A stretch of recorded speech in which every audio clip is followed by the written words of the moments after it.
So we've been talking about intuition the last few weeks and the importance of developing that part of your abilities. And intuition is an ability, as you know. It's that part of you that gives you outside information. And when I say outside information, I'm talking about the fact that you can tune in to a higher vibration. It's like having an extra hand and getting information that's going to support your journey, because you're on a spiritual journey of development. And the many stages of development, intuition is a very important part of that part of development. As you can see on the board, I've put stages of development. And the reason I put stages of development up there is because I want you to begin to understand that through the many incarnations you've had different stages of spiritual development. However, you probably more or less do not know that you had that stage of development. And as you can see, I have the little circles here, and let's just pretend for a moment that these little circles here are your evolution. I want you to take this personally. I want you to see this as your evolution. So as you began to develop, you began to become more conscious. And becoming more conscious makes it possible for you to have more skills. And when you have more skills, you end up having more developing skill into abilities, and those abilities start to mount in your conscious behavior. Because development of consciousness is what you're all about. You are about developing your consciousness, because that's all we are, is conscious. When you die, you're going to go with the consciousness you have. And all the other times that you've died and come back into incarnation has been another consciousness that you have developed and become more conscious of.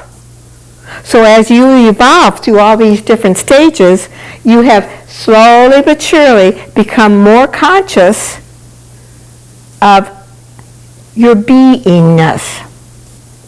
Your beingness. Because your body is just a vehicle.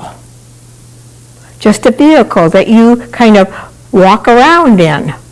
And as you're walking around in this vehicle, so to speak, you're consciously involved in the vehicle. And you're driving the vehicle around. If you are responsible for your vehicle and how you develop that vehicle through the many incarnations, as you move in consciousness, you are slowly but surely becoming more conscious, and you can tell by the bigger circles that I've drawn here.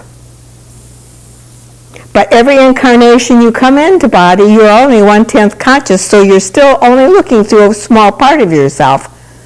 But you have those abilities and the memories of the past here. So as you're moving in consciousness, you're also having memories of other incarnations, part of your consciousness. Now the memories of your incarnations are stored in your subconscious, but they're alive and well.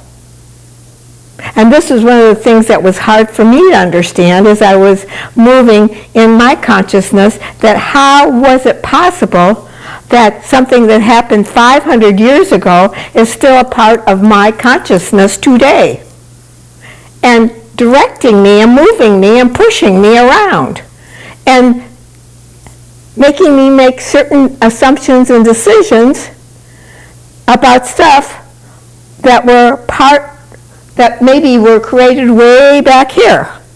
So as we are developing in consciousness, we are accruing memories. And these memories become part of us. When we come into incarnation, each time we have the bag full of memories. So you start out with a little bit of memory, and then your memory is getting more and more and more as you are growing in consciousness. Now, at the beginning of your evolution of consciousness, you are just a little atom, and you accrued more atoms, and you become more consciousness, and you've gone through the process of evolutionary development. So as you're moving in these different lifetimes and accruing this information and storing it in your subconscious, then what's really going on here? What's really running the ship? What's really running your life? That's the question I started asking myself. If I've had all these other lifetimes, and if my subconscious is full of memory patterns and thought forms and judgments and ideas and disappointments and difficulties and all the things that happen in every lifetime, and they're all part of who I am, and I'm dragging this bag load of stuff through my life, unbeknownst to me, because I'm only conscious that I'm Jane. I'm not conscious that I've had all these other lifetimes yet. I'm saying yet. Because as you move through your evolutionary process, what happens is you become more in tune with your soul and not your personality. Because each one of these lifetimes that you've lived through, you've been a different personality. You may have been a male personality or a female personality, but you are a personality that lived in these little consciousnesses here. So, and you had a little tiny eye. The eye wasn't any bigger than this.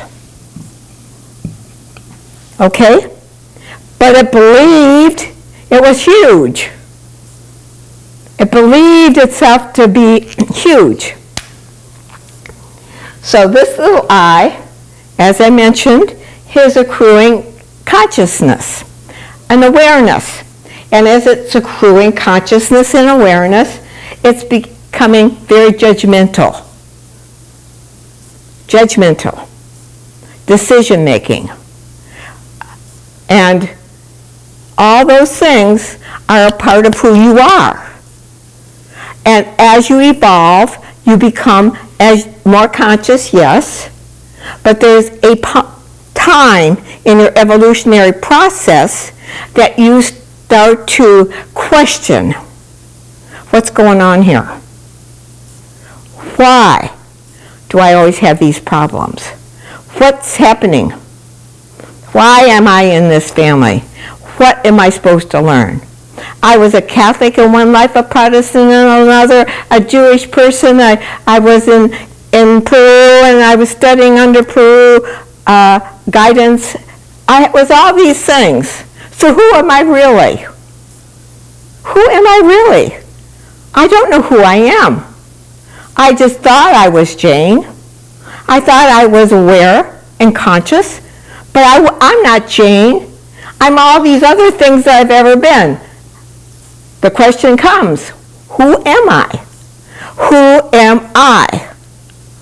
I'm not all that. I must be something, because somebody somehow went through this process. They went through this process. That was me going through the process.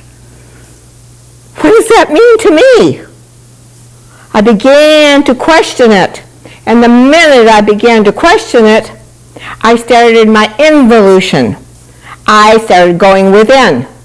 This is all the outer. This is the outer part.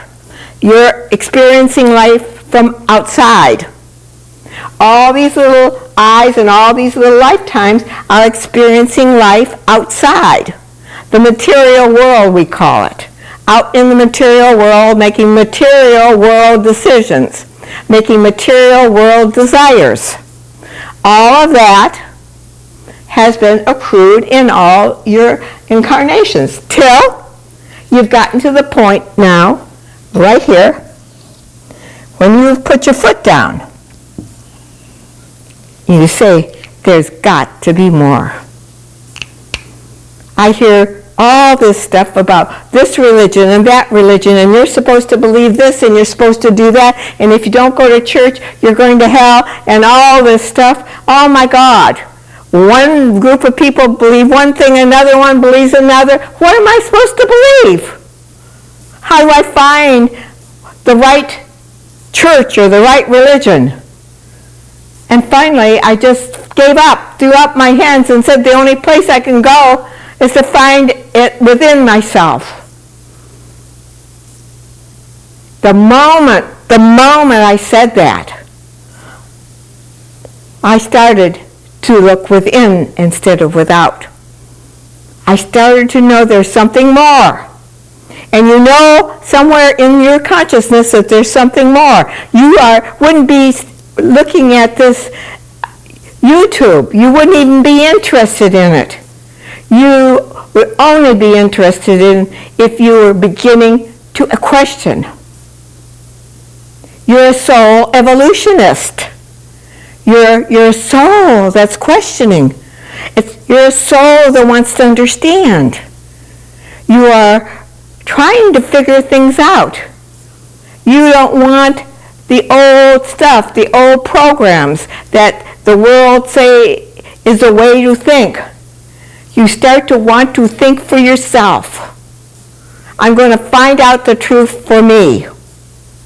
That's the moment in time and space when you go in. You start the inward journey. I need to know the truth. I need to know what's really going on. I have to go. I have to know. Well, Jesus says meditate. He talks about prayer meditation. He went up on a mountaintop and meditated. He was trying to find something out himself. Well, I think I should find something out for myself. So, the process began.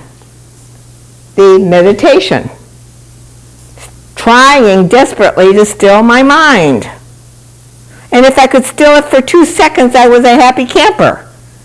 Because it went 90 miles an hour in every direction you could possibly think of.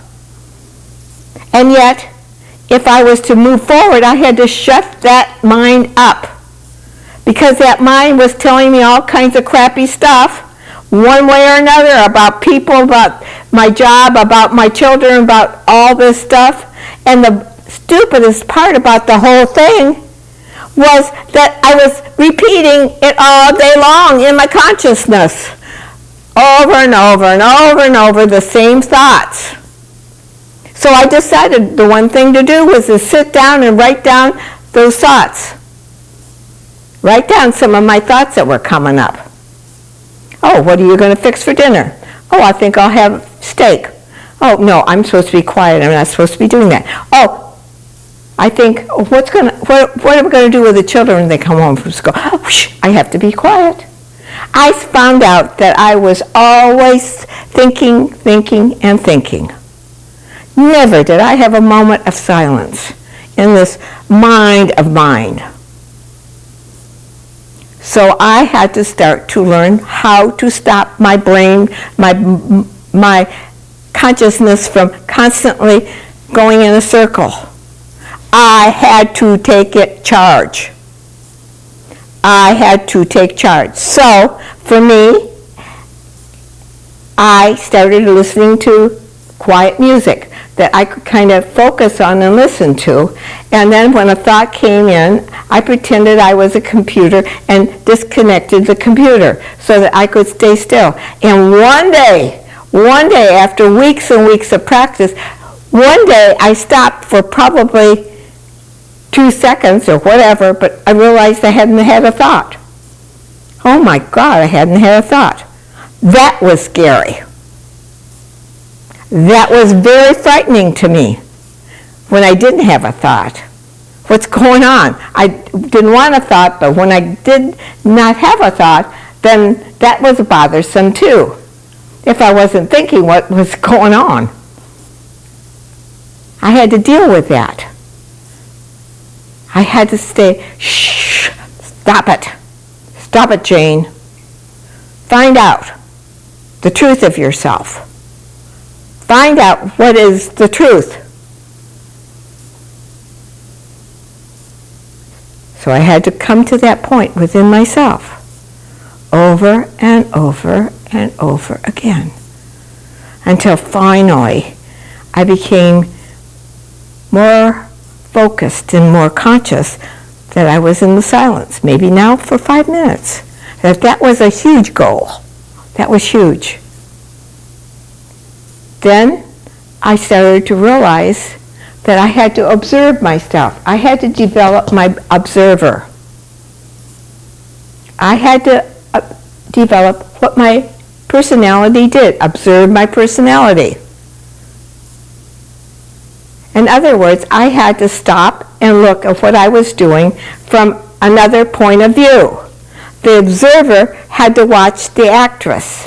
So I used to pretend that I was the two people. I was the observer of the actress, and I was also the actress in the play. You see, watching myself in action.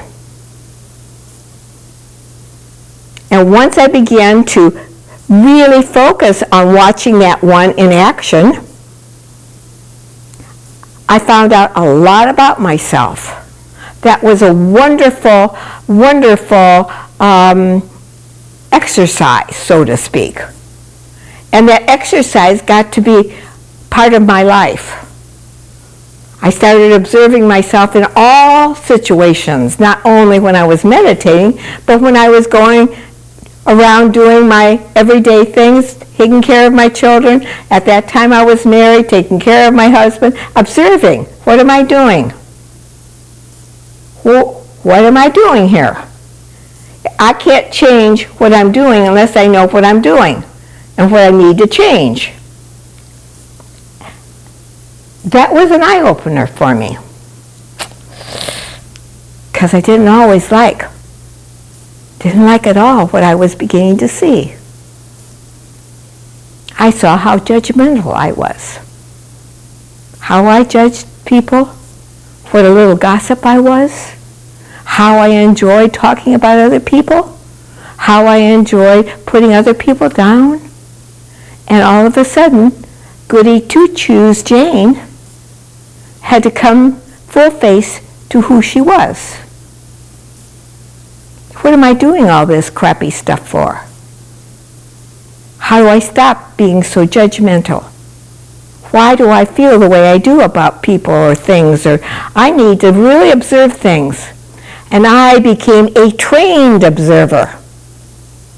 I wasn't just observing, I was being trained. I was very trained, an active trained observer.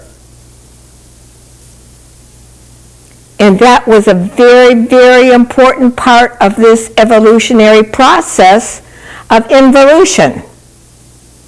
Because now I know that I'm a soul that has evolved through many lifetimes, and here I am in this lifetime observing myself. Knowing here I am a personality, but also knowing I'm a soul that evolved through all these lifetimes. So I'm not really this personality. There's something bigger here. I'm a soul. How do I get in touch with my soul? How do I get in touch with my soul?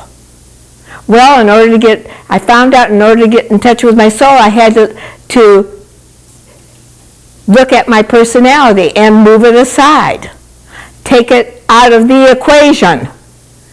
And that was not an easy job, because I was so used to being this personality, as I was used to being the other 25 personalities that I had in other lifetimes. But the good news was, I knew it. I knew I was only a personality in this body, and that I was a soul that was evolving, and I wanted to get to the bottom of who I really am. So as I began observing as a trained observer, I began to really understand my personality and how my personality in this lifetime made some very interesting decisions about people, places, things, etc. But as I started looking at this more completely, I found out that some of the things from my past lives were very active right here. They were affecting my decisions, my desires. They were affecting all of my life. They were tainting it, so to speak. They were lopsided. And I had to look at that as a trained observer, because now I already know that I must have had, I know I have had other lifetimes. I knew I was accruing karma because I began to learn about karma. Karma, of course, is cause and effect that you created in other lifetimes. That's trailing with you. That's part of who you are. It moves with you. It has its sway with you. And it belongs to you. It's yours. It's your karma. It doesn't belong to Joe over there, or Peter over there, or Mary Lou. It belongs to you, Miss Jane. This is your karma. You are unique. You are unique. Every soul is unique. And you are a unique soul evolving into higher consciousness. But first and foremost, I had to take control of Miss Jane. I had to look at Miss Jane and look at what she was doing, how she was doing it, for what purpose she was doing it. And boy, I found out that a lot of the purposes were about me. How I wanted you to think about me. If I was nice to you, you might think I'm a really nice lady. And you'd be really nice to me. I realized very quickly that I was the world's biggest pleaser in the world. And the one I wasn't pleasing was myself. Because I was trying to please you and hated myself for doing it. Not taking charge. Not being true to myself. Not finding out who I really am. So as I moved through this process of development and began to enter into more understanding of my karma, of my past lives. They were coming into my conscious mind. Little pieces were there. And they come sneaking in, and I would start to understand how that judgment that I had about Mary Lou that lived across the street from me that I didn't like at all, always fought with her, always didn't like her, that Mary Lou was in another lifetime with me. And we had all kinds of problems in that lifetime. And we're still having problems. Because I want her to like me, and she wants me to like her, and yet we don't like each other. What a predicament that is. Somebody's got to stop the fight, don't they? I guess it would have to be me. There's nobody else that's going to stop this fight. It's going to be me. I have to stand aside here and figure out, what does Mary Lou really want from me? What is it that this soul, she wants me to appreciate her? I realized that. She wanted appreciation. So she's going to be in another lifetime with me if I don't appreciate her. But the problem was, I wanted her appreciation. So I'm not going to appreciate her until she appreciates me. Wow, was that an eye-awakening thing? Was I shocked to find that out? Here I am, moving in consciousness, trying to get rid of my personality self, and I see this little problem that I have with my neighbor across the street. And I thought, what would happen if I go over and tell her, I just baked some cookies. And I know your kids are coming home at the same time my kids are coming home. I just thought you might like to give them to your kids when they come home, because you've been such a wonderful neighbor. And I so appreciate you. I wanted to do something for you to let you know how much I appreciate you. That was hard for me to do, but I did it because I knew that this fight had to stop. And she opened the door, she looked at me, and she took the cookies and she took a step back and she wasn't sure what the heck I was doing. We had not been too good of friends, and all of a sudden I'm coming with some cookies for her kids when they get home from school. And we hadn't been very compatible. And I'm telling her that I really appreciate her. That she's not sure she likes me at all. What am I doing? I must be full of crap. Why would I be doing that? What does Jane want from me? I'm sure she thought. What is it that she wants from me? She must be doing that for some reason. She must want me to babysit her kids someday. I could not, in my rightful position, be concerned with how she might feel about that. That was her problem. My thing was to go and do that which was mine to do. And let her, wave at her when I drove out of the driveway, be more thoughtful of what she might need from me. Because by God, I didn't want to accrue any more crappy karma with her. Then soon it became a very congenial thing. She began to realize I wasn't putting her in any position to do anything for me. I wasn't asking anything. It took her almost a year before she realized I really wasn't going to ask her for anything, and I was just being nice to her. Because I knew, and I wasn't phony baloney. I found out you just don't do those things as a phony baloney. It has to be a sincere desire of my heart to do that. Oh, well, I'm going to go do that, so what? Blah, blah, blah. No. I have to tell you, it took me weeks before I could go and do that, because I had to be clean. I had to know I was doing it from my heart and not from any other reason. And it turned out to be a wonderful, wonderful relationship we ended up with. She never knew this, and it's not even important that she did. But that was my very wonderful aha moment. How many other things do I have in my lifetime? How many other things do I have people in my lifetime that I don't like? How many people do I just love and adore? Oh, wow. I had to find out. I wanted to know my whole self, and now I was beginning to chip away,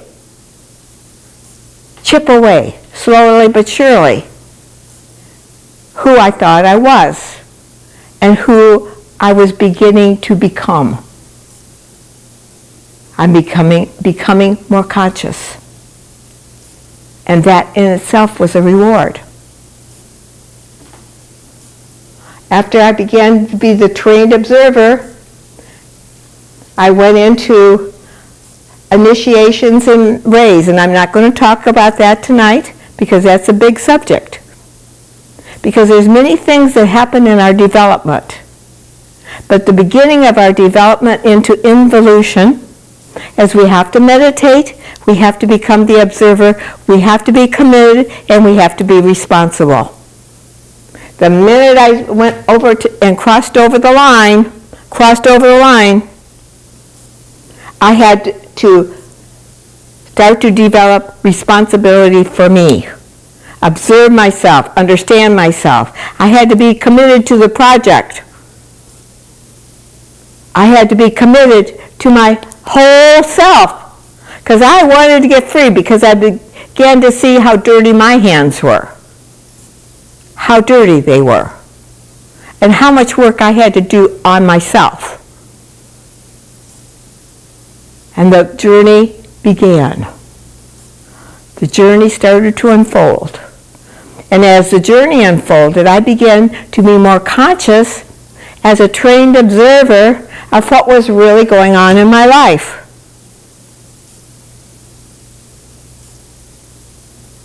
So I ask you,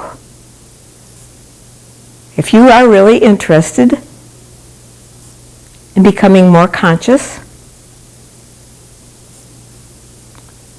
start meditating. Start observing. Start being committed to untangling the personality you're in right now. That's all I ask. And let you find out where it's going to take you. The journey is a very interesting journey of untangling all these strings and all this stuff. It's complicated. You're a complicated soul. We are all complicated souls. We all have to take that responsibility seriously. We can't say, well, that sounds like fun. I think I'll start learning about that. I'm going to meditate once a week for about 5 minutes. Or I'm going to be really serious about it for about 2 weeks, and then pretty soon I'm not doing it very often, and my life is going to crap, and maybe I should be meditating. Maybe I should be finding more about my personality self. Because my personality self sucked. And I sure didn't like, and I'm going to use this word to you, dismantling my personality self. Because that's the first goal of any spiritual student. They must begin to untangle their personality self. I'm not even talking about karma here. That comes on down the line. I'm talking about your personality self. That has to be looked at. That has to be your first and foremost priority. Meditation and looking and observing your actions. And you'll be surprised as you develop this, I want to call it really is a behavior. Developing the behavior of the observer. It's a behavior. And it's a very wonderful thing for you because your personality self runs you ragged.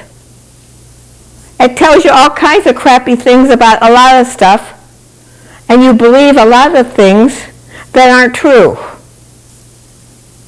And you have to move out of that space in order to find your real self. Because you certainly aren't a personality. You're a soul evolving. You're a consciousness evolving. So the very first thing you need to look at or think about is simply dismantling the personality self. Heck with the karma. That comes down the road.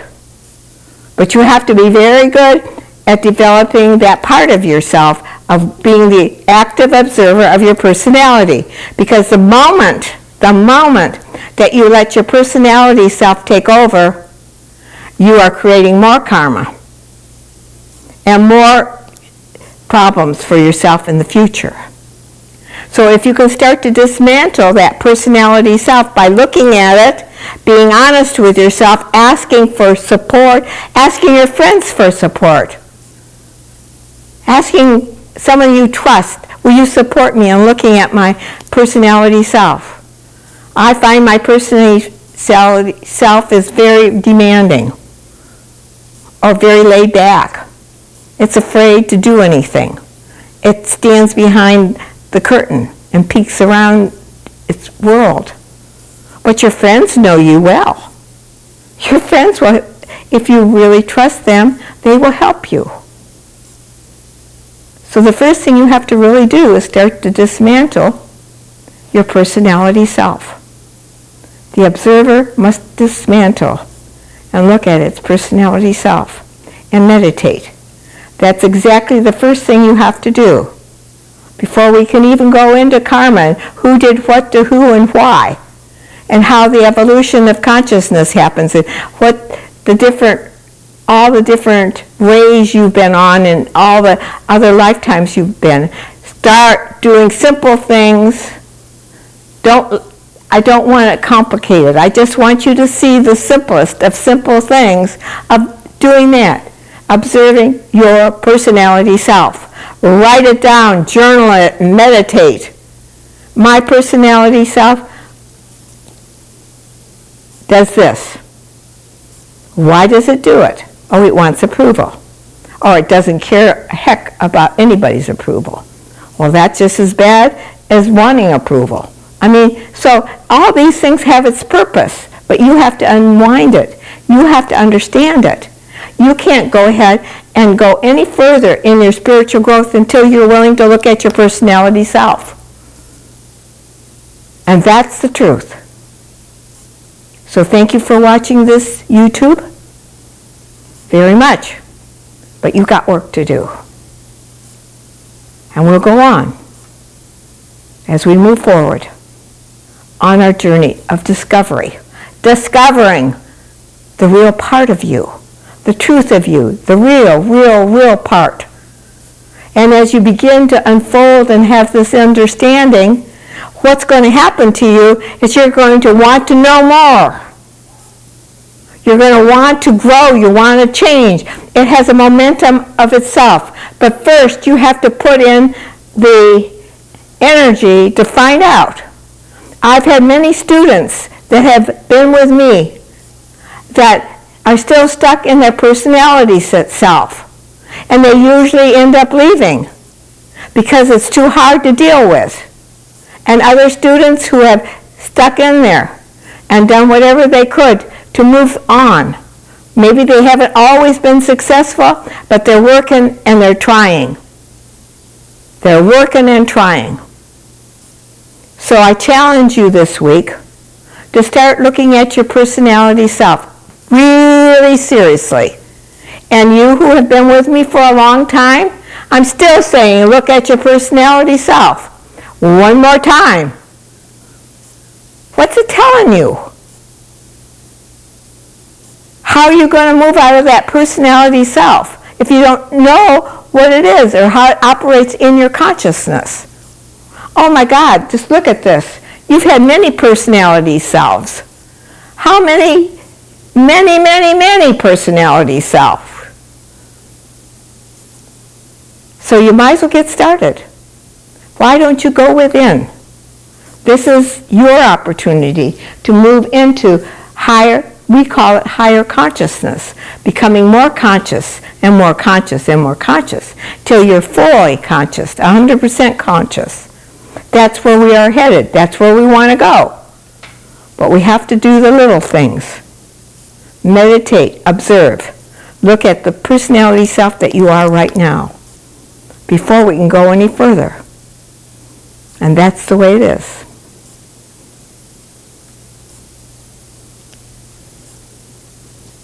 Go to work. And I'll see you in the next YouTube.